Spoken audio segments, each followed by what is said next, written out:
Hello, everyone, and welcome to a brand new episode of Ian Hates Music Conversation Edition. This is the first of a bunch of brand new episodes that are a little bit different than normal. These episodes are going to be the lost in-person interviews from So What Music Fest in Dallas, Texas. If you listen to the shows on a regular basis, you know why they were quote-unquote lost. There was a series of very unfortunate events that I'm not going to get into now because that's not the point of these episodes.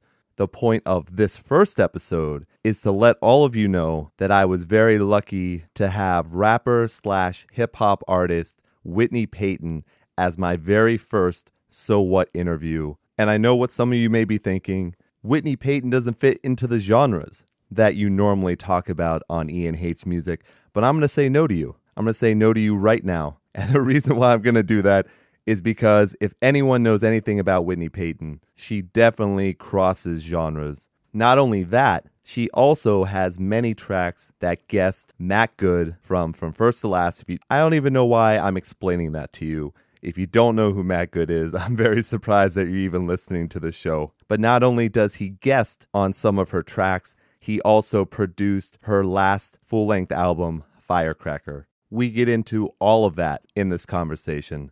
And just to reiterate, this is a lot different than the quote-unquote normal Ian Hates Music Conversation editions. Obviously, live at a music festival, you do not have an hour plus to sit down with someone and go completely in depth. So just be aware of that. But I was very happy with the time I got to talk with Whitney Peyton. I would like to not only thank her for being on the show, but also Zach for setting all of this up, as well as everyone at So What for having Ian Hates Music there. It was really an awesome time. Also, side note, in the conversation, I talked to Whitney. I say I'm not going to be able to make it to see her set, but because of some changes in the interview schedule, I actually was. And she was really, really great live. If you have a chance to see her, you should definitely go see her live. But for any of you that don't happen to know her, let's give you a taste of some of her music. We're going to start off today with Flatline, which features not only the Misfits, but also Matt Good. We'll have the conversation, and then we'll come back with one more track from Whitney, and that'll be Don't Lie to Me, once again, featuring Matt Good. So here's Flatline. Enjoy.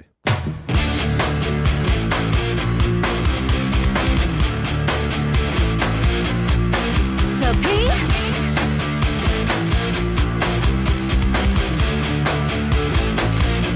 I'm running from the flat line. I'll take the ups and the downs, but not the flat line. Don't put me under the ground, 'cause I got a lot of living left. I've done a lot of sitting, and that's why I keep on running from the flat line.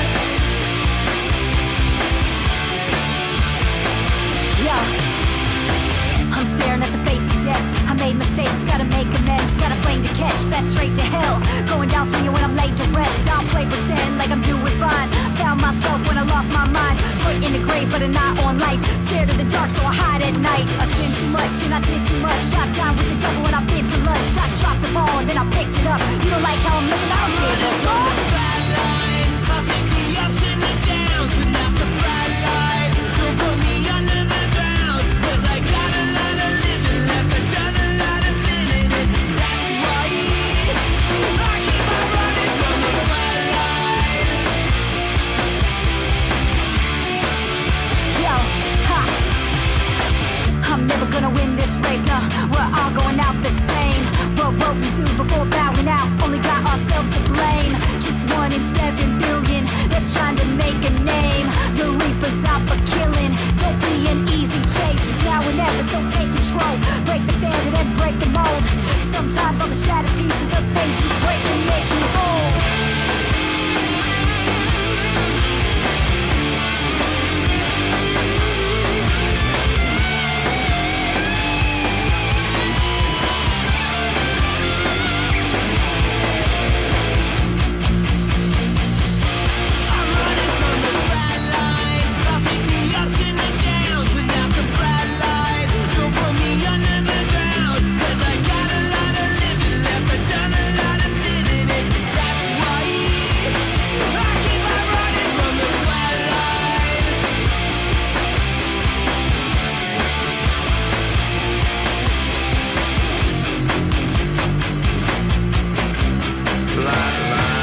Hello, everyone. I am here with Whitney Peyton at So What Music Fest's 10th anniversary. Whitney, how are you doing today? I'm good. I'm even better because you said my name right. You didn't say Whitey. You didn't say, I don't know. I've gotten everything. Really? That's actually kind of surprising. I wouldn't have thought that was that bad. As I get bigger, it's a little better, but I've toured before and I've seen marquees that say Whitey. Oh, really? And yeah. It's fun. It's fun for me. No relation to Bolger then, I'm assuming? No, yeah. Or Peyton Manning, they always say. Whitney Houston or Peyton Manning. No relation. Was your family a big Peyton Manning fan by any chance? Not really. I mean, I'm from Philadelphia, so they're Eagles fans. Sure. The Eagles. And in Philly, you know how hardcore they are. They're just mean to everybody. Throwing batteries and... You heard it? Oh, my God. See, every city I go to, they know about the batteries. Every single one. They're literally. No, and it's not folklore. It's not myth. It actually happens. Oh, yeah, that happens. Yeah. They throw things at Santa Claus, too. Like, you know, when they have, like, the parades and stuff and Santa comes out, they were throwing stuff at Santa Claus. I was like, how do you throw stuff at Santa Claus? Philadelphia. Yeah. Philadelphia. We're just so mean there. It's supposed to be always sunny there, but... You know, we're just, I like that. Very punny, very punny. So I didn't know you were from Philadelphia. Let's start off way in the beginning then. How did you get into hip hop and rap? Well, being from around there, obviously there's really great artists like Will Smith. You have Eve. You have you have all these really sick artists. And coming up, I saw artists on TV like TLC and Missy Elliott and things. And I started doing spoken word poetry first. Oh, very nice. Philly's really known for spoken word and more like a cappella kind of stuff. Okay. So I was doing that first. And then I was like, it was before you realized on the internet you could just like find beats and like steal beats and instrumentals. So everything I was doing was a cappella. And then I got, really good at that. And then I was like, I'd love to do this to a beat, like to drums and everything. So I had so much that I had written, like I had notebooks just full of rhymes and everything. And I was like so cocky about it. Went in the studio like, I'm going to kill this. And then I started trying to do it on instrumentals and I just got my ass kicked because doing stuff a cappella and just writing without the beat, it's like you're writing certain lines longer. You're not writing with the same syllables. It's not really, it's way different. And rapping is all about riding a beat. So there was a little bit of a transition that I had to get used to listening to the instrumentals and writing with an instrumental rather than just free writing. And you can take all these pauses and just make it really abstract. So rap is a little less abstract as spoken word. Right. So, but that's where it started though. That makes total sense. Now, do you do your own backing tracks and everything? Like, do you do the instrumentals for everything as well? No, I use various different producers. I've recorded myself and different things like that. Yeah. So I don't totally rely on other people. I've definitely had the days of using GarageBand on my laptop and like hitting record and like making a studio and running into it. Yeah. Your thing comes with GarageBand. There you go. Yeah. So I've used that, but recently I've worked with producers like Matt Good, who's from First to Last and everything. Got my From First to Last show. Oh yes, right there. He's also been on the show. I was going to get to that. We actually brought you up on the first time I had Matt Good on the show because I love the song Flatliner that you did with him. Oh yes, with him and with Misfits. Yes, and Misfits as well. Yeah, that was a really, really great track. Now, did he produce that album? He didn't produce that album. He produced an album after. So when he was on that song, I hadn't even met him yet. Oh, really? Okay. So that was kind of the first like little bit of introduction to Matt. And then he was like, oh, I produced too. And I was kind of hesitant, like, okay, well, it was cool we were on that song together, but I rap and what is this going to sound like? How is a rock guy, emo guy from First to Last going to make a rap record? And then I go in and he was just making beats like in no time, like 10 minutes he'd be like, here's a beat, here's another beat, and they were all sick and they were all really good. And I was like, wow, I shouldn't have judged you, just like people judge me obviously for how I look and I rap as well. So that's definitely like I don't really match the stereotype. No, so I shouldn't have stereotyped him in the emo category. Can't make a rap record, but right. Yeah, no, he killed it. Oh, that's awesome. Yeah. And Firecracker, he's on 2 tracks with you on that as well? Oh my God. He's to be real, he's actually on a lot of the tracks. Yeah. He has Don't Lie to Me is the main one that he's on where he's singing the hook. He's also on that Outer Space track where he sounds super trappy. Yeah. and doesn't sound like him at all. But he does like backup vocals in some of the other tracks too. Oh, okay. And he does the beats for all of them and mixed them. So it's like it was really just me and him in the studio. Literally, we just locked ourselves in the studio, and within like a week, like that record was made in like 7 days or something. Wow. It was like God making Earth, just 7 days. Yeah, you so rested on one of them, right? No, there is no rest. So it's even better then. Yeah, exactly, because you're just delusional by the end, and you make things like Outer Space, where Matt is singing with like crazy auto tune, just out of control. So, what about the "I Hate My Roommate" one? Oh my God, that I just feel like people can relate to it. Oh no, absolutely. No, it was just funny because I went from the Matt Good track before that, "Don't Lie to Me," into the Roommate one, and it was a completely genre almost. I like doing that. So when I put the albums together, I like putting songs together back to back that are totally opposite, so that you're not like, I don't know, I've listened to so many artists where you listen to the album and you're like, every song sounds the same. Right. And you're like, you don't realize when one song ended and the other one starts. It just sounds, the same. So it's very abrupt changes on the album, so you go through a lot of different emotions. So there's kind of a song for everything, like whatever you're feeling, and that's how I like to do it with my records, and have, I don't like a ballad next to a ballad. I like to, have a song about hating your roommate. Yes, exactly. And I don't feel like I've heard a song like that before. So yeah, I was trying to think about that. Maybe it exists, but I definitely was like, this has to be like a funny song. And I originally wrote something completely different to it. Oh, okay. It was just more of like a party hype song, and then I was like, this isn't original enough. We were just kind of listening to it. It was like, this is cool, but what could be better? And I was like, what if I make a song about hating my roommate? And then I just started like singing it and stuff, and they're like, you're out of your mind. Like, this is really what you want to make a song about? I was like, yeah. And then we recorded it, and we're like, this is actually kind of funny. So yeah, I mean, it's realistic. Every single person has gone through that who's been 20 years old and older. So right, exactly. I have so many people comment on the video and everything every day that they're like, oh, I'm going to send this to my roommate. So do you have any specific story that ever happened to you? I've had a lot of different roommates because of the fact that I'm in the music industry and whatnot.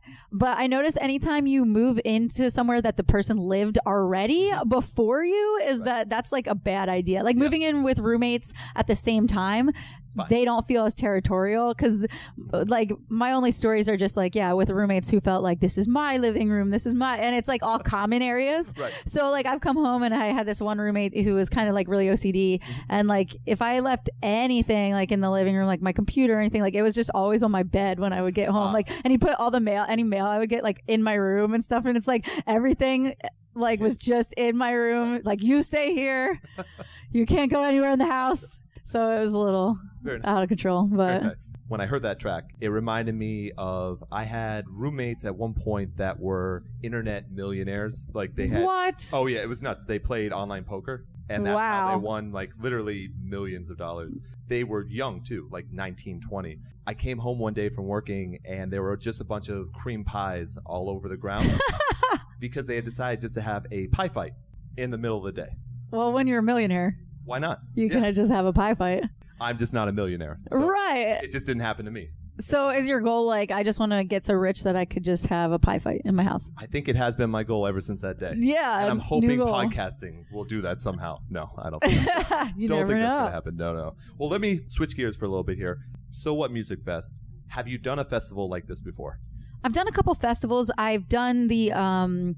I did So What? It was like the different season. What was it? It was just this past... Oh, the South by? Is that the one? Yeah. It had Dance Gavin. I did the day. I did the day. It was indoor with Dance Gavin. Oh, interesting. Okay. So this is my first one where it's outside and as big as it is, because it was more split between venues, and it was still massive. It was still big. Yeah. But yeah, I'm really excited to do this. I like outdoor festivals. I think it's fun. Do you prep in any other way to get ready for something like this compared to a regular show? Yeah, I just like do a lot of meth, and then no, just kidding.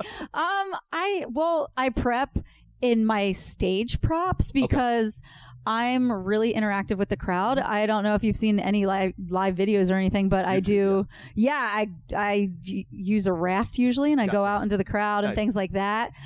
So the more space I have, the more stuff we're going to use. So today's going to be fun. That's a lot of fun. And I saw on your Facebook that you're going to have the live band with you as well. Is that something you normally have, or is that new for this? I kind of switch it up. I mean, I started out using just DJs, but the more festivals I play, and the more the fact that I'm kind of like rap rock kind of fusion. I like to play with the live instruments. Okay. They bring a lot of intensity to it. I think people really enjoy them. I like having the live drums. Oh, like sure. if nothing else, like I really like having live drums. For a while, I was touring with Caleb Clifton, who's from the band I Set to Kill. Oh, sure. And he was playing live drums for me for a while. But I Set to Kill currently has a tour. Yes. So I do have another band that's from Phoenix, Arizona. So they're backing me up. They're called Vindicate, but they're my band right now, and they're sick. They're really cool. So you're doing more tour dates then with them maybe after this as well? Right. I have a few dates with Dead Rabbits, with Craig Mabbitt and Dead Rabbits. That's right. Yes, I can see that because they have their brand new album coming out, right? Yes, and I may be on a song or so. We'll see. I don't not necessarily the album, but we're working on something together. Okay. So yeah, fans can look forward to that, and because it's such a fusion. It's so weird to see us together, but in a good way, because people are like, "What is this? This is crazy." But yeah, we'll be doing a Hollywood show and a Phoenix show. Very nice. So Craig is here with Escape the Fate today. Yeah. Now, no chance maybe he does that track with you today? Not today. No. But we are going to in the future for those shows. For the shows we have together, we'll be doing something together. So definitely come check that out. Absolutely. So you tour with so many different types of bands. You just mentioned, I mean, obviously Dead Rabbits. Mm-hmm. What's the difference? Because you've done Attila and Palisades. I have to ask you, we'll get back to it in a second, but I have to ask you about One Eyed Doll. Yeah. I know you played with them before. Yep. What is the difference between playing with rap and hip hop artists compared to, metal and hardcore and everything like that? It's a big difference, to be honest. It's not a big difference as far as audience, to be real. Like, I was really scared to do it because I was like, oh my God, this rock audience is going to hate me. Like, I don't know if they're going to feel it. But I've noticed, despite what kind of music you do, people just like to be entertained. Sure. So it hasn't been a major difference as far as crowd reaction. Okay. It's just a difference, like rockers and rappers are just like...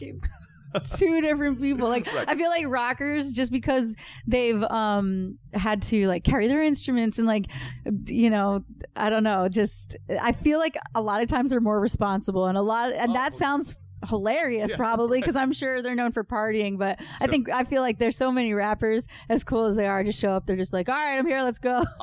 Like no sound check, like forget a sound check, where's my Hennessy? All right, we're just here because it's not as much of a setup usually. So it's easier in some ways to tour with rappers because of the fact there's not as much of a setup in that sense. But as far as like making sure we're places on time and it's organized, I feel like rockers, I will give it to them, as crazy as it sounds. I think rockers have it together. Do you tend to get a better reaction? Like you said, the audience is pretty similar, but do you tend to get a better reaction from either one of the genres? Well, I can tell you when I toured with Cottonmouth Kings, that was really good reaction for me. Oh, there you go. I think with the rock, I do have to work a little harder just because they're not expecting it. Okay. So I would say that when I do the rock shows, it takes a song or so for them to be like, okay, I see what's happening here. All right.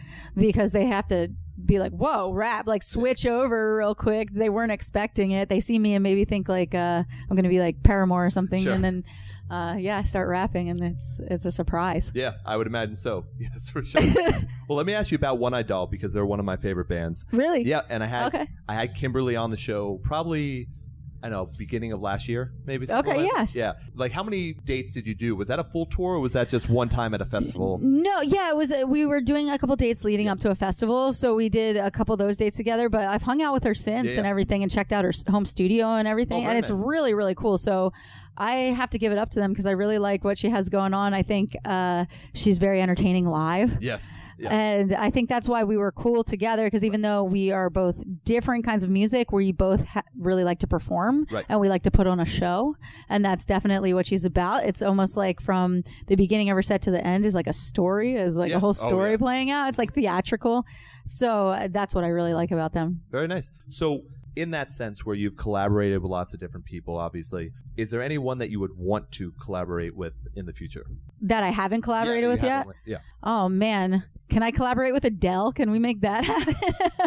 I do have that's very powers I can work that's on that's setting the bar pretty high, but I mean, artists like that are unexpected. I continue to do that. I mean, I don't think Adele has done a rap collaboration, but Adele, hit me up. I know you're listening. Yeah, she's listening to this podcast. Number one fan. Yeah. I knew it. Loves it. Low key fan. So hit me up, Adele. Also, I saw you did that cover, that remix cover of Ed Sheeran. Yeah. What's the name of the song again? Shape of You. Shape of You. So tell me about the anti-body shaming. Tell me how that whole thing came about. Well, it just kind of reminded me, the song itself, the chorus of the song saying I like the shape of you. It just kind of reminded me of, an anti-body shaming song. That's what I thought it was initially when I heard the song, and then I was hearing the lyrics of the song, and I was like, oh, okay, this is just like a flirtatious, like, one of those kind of songs. and I love the song. I think Ed is an amazing writer. And I was like, yeah, I'd love to turn this into a song that, especially a chick doing it almost for other women kind of thing, because too many women are against each other, I feel like. I don't see enough support between women. So it was kind of, not that guys can't relate to it, right, but it was kind of geared more towards other women and kind of being supportive of other women, because that's kind of, lacking right now. Sure. What's been the response to it? It's awesome. A lot of women are sharing it. It's definitely better than I thought, because I don't do a lot of remixes. Okay. So I never knew what to expect. I do a lot of original songs. I do not do a lot of remixes. So, but people are like, yo, you should, do some of these one take videos, because I've seen other artists do it. Right. And I guess it just proves too that I am not just a studio artist. I actually do this, and I'm doing it for you in one take. You're seeing it in real time. Right. So you're not seeing me punch in a bunch of times. Like I'm doing this all live. So it gives a live aspect to someone who hasn't seen my show, maybe. Absolutely. You don't do a whole lot of remixes. Would you ever do a cover of anything in particular that where I like directly cover it? Like Fresh Prince of Bel-Air or something. Sure. I like in the rap world, it's weird because our covers are remixes, basically, because right. When we are, because we're all about our lyrics. Mm-hmm. So it's kind of like, hey, if we're just doing their lyrics, like where's the talent? Not to say delivery isn't talent, because definitely it is, but it's about the lyrics in rap. So if you can remix it and put your own lyrics, and then maybe keep the chorus the same, mm-hmm. or something like that, that's the uniqueness of it. Anyone you're looking forward to seeing today? Will you even get a chance? I know you've got tons of interviews and everything. Is there anything? I think Puya's playing, and that's going to be sick. I'm stoked for that. So I'm going to see Puya. I'm going to see Attila as well, because believe it or not, I've toured with Franz as a solo artist, right. But I haven't seen him with his band. Oh, okay. So this will be my first time seeing him with his full band. Very nice. Like, it's crazy. So you're going to miss Mayday Parade then? Oh no, are they at the same time? I think they're at the same time. How does this work? How does everything play at the same time? But we'll see. Or I'll just keep going around the stages, because they're in a circle, so I'll just make a big circle and just keep running around. Do you have then a bunch of rock influences that also kind of work for you, or is it more hip hop? I would say both, because I really liked different pop and punk rock when I was growing up. Of course, like Misfits, and now I have a song with them, so that's amazing. But I really liked Yellow Card. I was really into, I don't know if you've heard of Tsunami Bomb, but they were like a punk rock. Yeah, they're not together anymore. Okay. But yeah, there's been a lot of bands. When Avril Lavigne first came out with Skater Boy and everything, I was like, I love her style. She's like tomboy looking, and Paramore, Paris. I'm really into Paris right now. Paris is really big right now. Yep. So yeah, I would say I draw my influences from a lot of people. Yeah, that makes total sense. The reason why I brought it up originally was because you mentioned Mayday Parade and not wanting to miss them compared to Attila as well. But I'm already going to see them in Boston in May. Okay. So I've never seen Attila either. This is the very first time. So I'm going to be joining that group as well. So you made it work, though. So you're seeing both bands. Yeah, it's the same thing that you're doing. You're just going to be walking around. I just, A Lesson in Romantics is a great album. I agree. And I think it's, with me, since I tour so much, I'll luckily get a chance to see bands that I've missed here, because I'll probably see them at another festival, hopefully. So. No, that's great. Well, let me ask you this. You've released a full album every single year. Yeah. 2014, 2015, 2016, plus EPs in between. What's your plan for 2017? Because I'm assuming you're not resting. No, I don't. Yeah, I did over 250 shows last year. Wow. And I released 2 albums. Yeah. I released 2 full-length albums, did 250 shows, several music videos. I just really will keep going at the same rate. There's every time I make a plan, it really can change at the drop of a dime, because this industry is just ever changing. Sure. And you try to set a plan and different opportunities come up, and then you have to, give those a backseat, and you have to, follow maybe something that came up. But I'm going to continue. I think I want to drop a lot more videos too, because there's plenty of people who haven't been able to make it out to shows. So giving them videos, anyone can see that obviously worldwide. Right. I'd love to tour overseas at some point. I mean, I've done several US tours. So my next thing really, with the next album, I'm really hoping I can get some sort of worldwide distro so that I can go overseas. Sure. Is there any place in particular you'd like to go? Tokyo, I think would be sick. I mean, I really think Japan would be cool for me. So I'd really like to go there. Australia has a great scene as well. It's probably a little harder to tour in Australia because a lot of dirt roads going on, and a lot of the cities are kind of far from each other. So I know it's kind of hard to tour in Australia, but if I can get to Japan this year, that'd be sick. That'd be very cool. Is it the Japanese culture that kind of you want to go see? Do you like anime? Is it something I just look like an anime character. No, just the height and the hair. No. I just really like Japanese culture, very and cool. I think that I would fit in pretty well there, and they would be into it. So yeah. No, and I'd be down. Who knows? Maybe I could be wrong. They'd be like, we hate you. I would highly doubt it. But no, I think it would be cool. No, very cool. Well, Whitney, I think I got all my questions out, except I did want to ask, so this is the weirder question now. You're traveling all the time. You're talking about having over 250 shows and whatnot. Yeah. Are you worried that as a traveling musician, you will be stuck when the zombie apocalypse happens?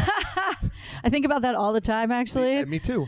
Yeah, I mean, it depends what city we're in, because if we're in a really remote city, it's less scary. Gotcha. Because, there's not as many people to turn on you. Well, at least you've thought about it. I think that's the main thing. Yeah, and then you don't know where you are, so you don't know any of the roads. Right. Yeah, that's just a scary situation. Oh, very nice. Thank you very much. Well, I appreciate this very much, Whitney. I wish you the best of luck today. I think it's going to be awesome. Thank you. Unfortunately, I'm missing it because I have another interview. No. But maybe I can at least go out there and I can see it check it out. Bit. Cool. This was awesome. Thank you very much. You so much appreciated. Thanks.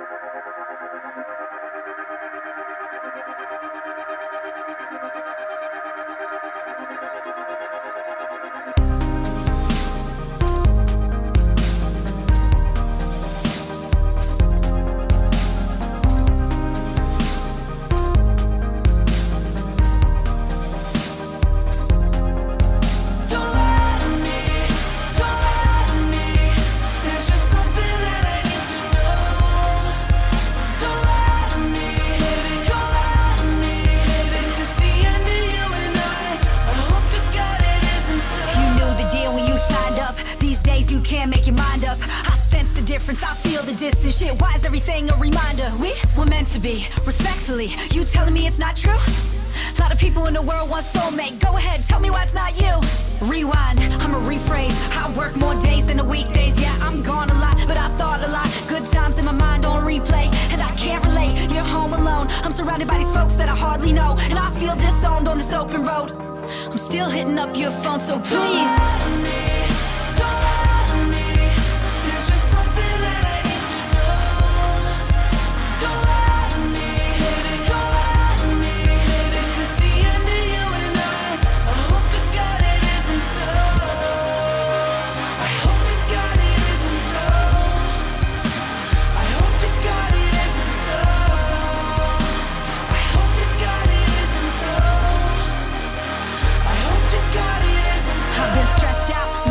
Emotion, so sorry I'm closed off. Real reason that I'm not open is the one thing that prevents me to go off. Real talk, can we still talk? If I'm not there, would you still call?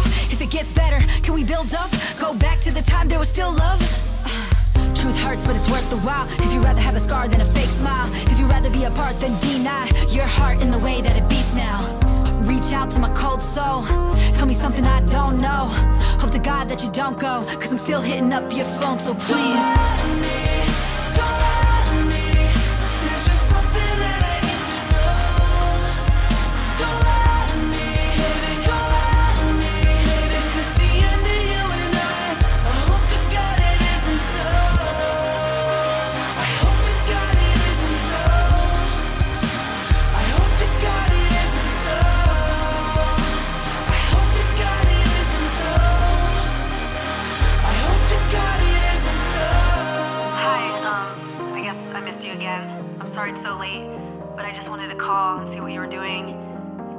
need to know what's going on with us. I mean, I know we haven't talked in a while, but I'm really confused, and I just want to talk to you. Please call me back.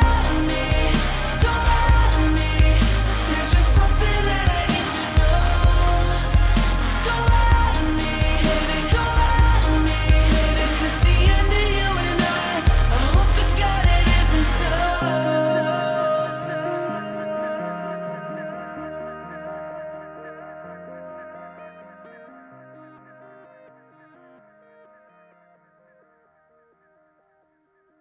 Ian here. I hope you enjoyed that conversation live from So What Music Fest. Make sure to check the links in the description of this episode to support the artist. They really deserve it.